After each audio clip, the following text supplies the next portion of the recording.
everyone, today I'm going to be talking about resting membrane potential in a neuron. First of all, I wanted to start by saying or asking, what is resting membrane potential in a neuron? Well, resting membrane potential can simply be put the voltage on the inside of the cell versus the voltage on the outside of the cell at rest. And any cell can have a resting membrane potential, but today we're going to be talking about the neuron.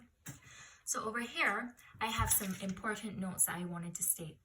So we can see resting membrane potential, which I have abbreviated as RMP, is known to be minus 70 millivolts. So most textbooks actually say negative 70 millivolts, but I actually have read some that said negative 80, but most of them say negative 70, so I tend to stick with negative 70 millivolts. So this whole video is how we're going to be talking about how do we get this negative 70 millivolts within the cell. So what we're going to jump to now is the second part. There are three components in achieving the resting membrane potential.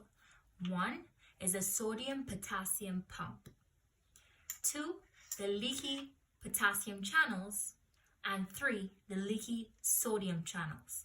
And then down here, I've drawn a graph in which, as we go along, I'll be showing you how steep it goes and how low it goes, so it makes it easier to understand. So to start, I have drawn a small little neuron here. We have the soma, the axon, and the axon terminal. But we're going to blow up this part of the membrane, and this is going to be what it is. So I'm just going to draw an arrow. So this is what it is, and I'm just going to color that in quickly so that we know it's an arrow.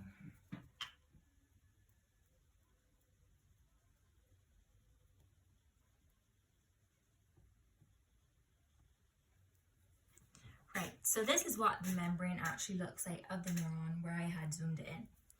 So as we said, we have three important factors that will help us reach our resting membrane potential. The first one I'm going to talk about is the sodium-potassium pump. And if we've studied the sodium-potassium pump, we would know that the sodium-potassium pump, for every 3 sodiums it pumps out, 3, I'm going to put 3 Na plus, it actually pumps 2 potassiums in. So obviously if 3 positive ions are leaving the cell and only 2 positive ions are entering the cell, that's going to create a slightly negative potential within the cell. So I'm just going to draw a few negatives here. And if we're at rest, we're going to be at 0. But with these working and the 3 sodiums out and the 2 potassiums in, it's going to probably drop from 0 to maybe we're going to say 4 or 5 millivolts. I'm going to say 4 or 5 millivolts. So we've already gone from 0 millivolts to 4 or 5 millivolts, negative 4 or 5 millivolts, sorry. However, something extremely important about the sodium-potassium pump is that it creates a concentration gradient for the sodium and the potassium to work in these other channels. So obviously if 3 sodiums are leaving inside the cell to outside the cell, it's going from its higher concentration to lower concentration, so it's going down its concentration gradient. And the same thing for the potassium, because there are 2 potassiums outside of the cell and they're entering, so it's going down the potassium, it's going down its concentration gradient. So next we're going to talk about the leaky potassium channels. And I'm just going to erase this here. So we're just going to remember that right now we're at 0. We went from 0 to negative 4. So I'm just going to draw that on my graph so you guys can see, and it may make it a little bit easier. So I'm just going to draw a line across, and I'm just going to drop down a little bit to negative 5. I'm just going to draw across from negative 5 to there. So now we're at the leaky potassium channels. So I'm just going to, we've already established that for every 3 sodiums out, 2 potassiums in. So we have potassiums inside the cell. K plus, K plus, K plus, K And as we were talking about the concentration gradient, obviously we said that there will be a higher concentration of potassium inside the cell compared to a lower potassium concentration gradient outside of the cell. So obviously if there are more potassiums inside the cell, where is it going to want to go? It's going to want to go out of the cell. So it's going to go down its concentration gradient. So they're going to go out of the cell.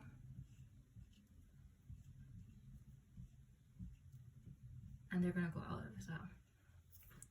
However, something extremely important also is within this leaky potassium channel. Potassiums are actually bonded to something called anions. And with doing chemistry, we will know that anions are negatively charged. So some examples of anions would be phosphates and amino acids, which would create proteins. So since these potassium ions are connected with anions,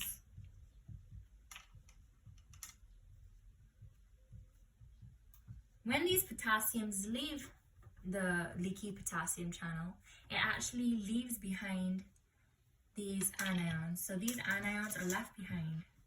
And since they are negatively charged, so when these potassium ions are going out of the leaky potassium channels, these anions are left behind. So inside of the cell becomes extremely, extremely negative. So on our graph, we can see that it actually goes from negative 5 millivolts to all the way down to negative 90. However, obviously that is not our resting membrane potential, which is negative 70. So we're going to need something to bring it back up a little bit. And that thing is going to be the leaky sodium channel. So I'm just going to raise in here so that we have some more room to write. But inside of this cell is extremely negative. So we have a bunch of sodiums on the outside of the cell because the concentration gradient is outside of the cell is much higher than inside because of the sodium-potassium pump.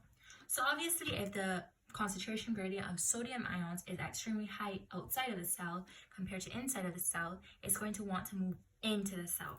So I'm just going to draw an arrow showing that it's moving into the cell. And obviously this is going to bring up the voltage because these are positively charged cations. However, something extremely, extremely, extremely important needs to be noted.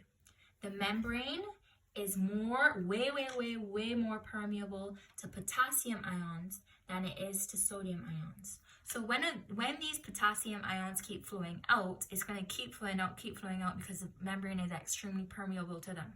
However, when these sodiums want to flow in, the membrane is not as permeable to them. So only a few will flow in. So let's say that will only bring up the